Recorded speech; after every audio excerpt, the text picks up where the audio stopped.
are signs the summer has arrived around the country's ports, with the cruise ship season getting underway. While the September attacks in America may have crippled many airlines, as Eva Hay reports, big-budget cruise ships are still steaming ahead. Big boats and big budgets. The Regal Princess docking in Dunedin this morning, the first of 58 cruise ships to do so this season, bringing in the tourists and, of course, their money. $2.31 for an American dollar, I think it's great. It will entice us to spend a little more. Something a cruise impact report is already anticipating. Port visitors expected to increase by 50% this season, booked passengers 32%, and an additional 108 million in gross domestic product being generated. But it's not all plain sailing. The global uncertainty following September's attacks could affect the outlook for port visits unless we use our isolation to our advantage.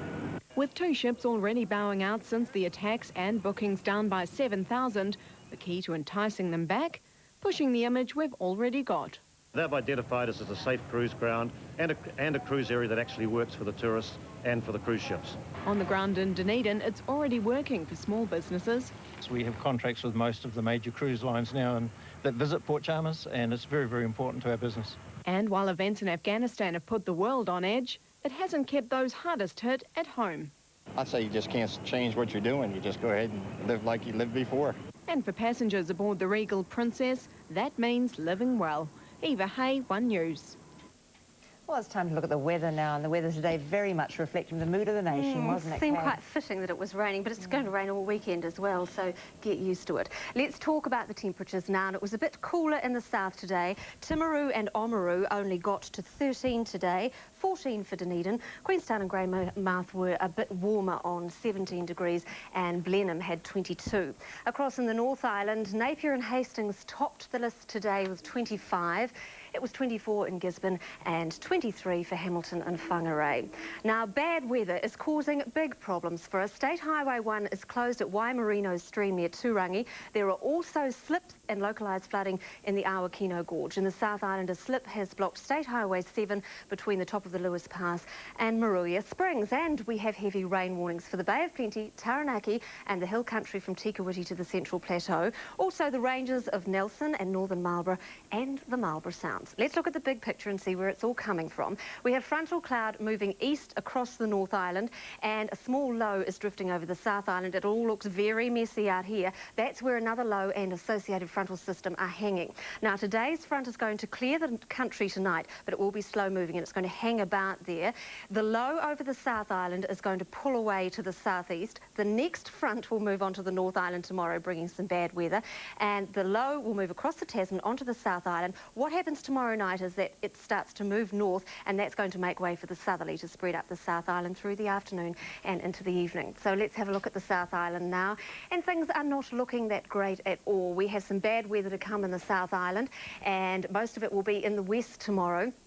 Some of the rain will trip across onto the other side as well. Just showers for Fiordland. The rain will spill across the divide into the foothills. Then it's widespread in Otago and Southland. Some drizzle patches further north. And then during the afternoon, the rain will spread to other eastern areas, but clear in Southland.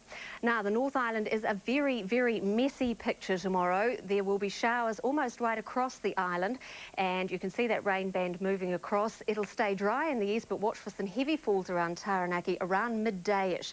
There'll be more persistent rain spreading east during the afternoon with some heavy falls, but only the odd brief fall should actually make it east of the ranges. The rain will turn to thundery showers in western areas tomorrow night. Doesn't that sound lovely? Now, to the south, rain right through these centres, just 14 degrees in Invercargill tomorrow and 15 for you in Queenstown. It's a wee bit warmer through these centres, but still wet. Greymouth and Hokitika, of course, you get some heavy rain at times tomorrow. Now, Levin, Kapiti and Masterton all start off not too bad, but then the rain moves in. Masterton will be warm, though, with 25 degrees. It's going to be warm in New Plymouth, Napier and Hastings as well. Everyone gets that rain later on in the day.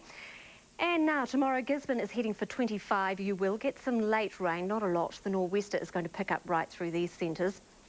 And still more rain, a lineup of 22s and nor'westers that are going to pick up later.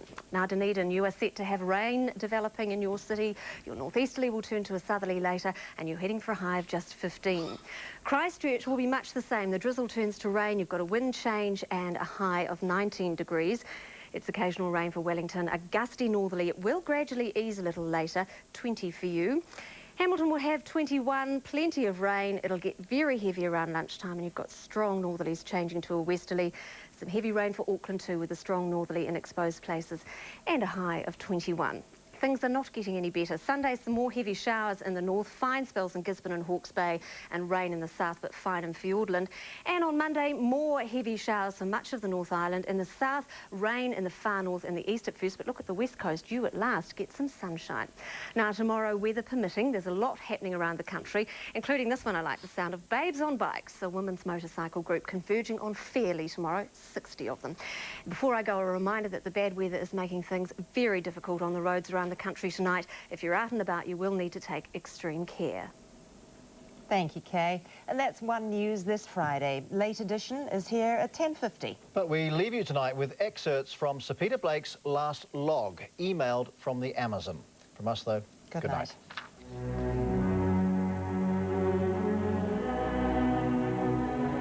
There are flashes of lightning up ahead, with the radar showing a band of rain stretching out either side of our course. A cool breeze blows out of the lightning cloud and the as yet unfelt rain. Again, I raise the question, why are we here? We could have come here by commercial plane, stayed a few weeks and left. But that wouldn't have given us the essence of the Amazon.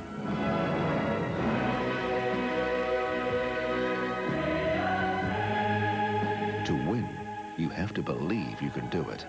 You have to be passionate about it. You have to really want the result, even if this means years of work. The hardest part of any big project is to begin. We have begun. We are underway. We have a passion. We want to make a difference.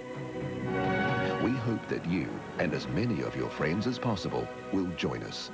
All the best from the Blake Expeditions team on board Seamaster and in Venezuela. Kind regards, Peter.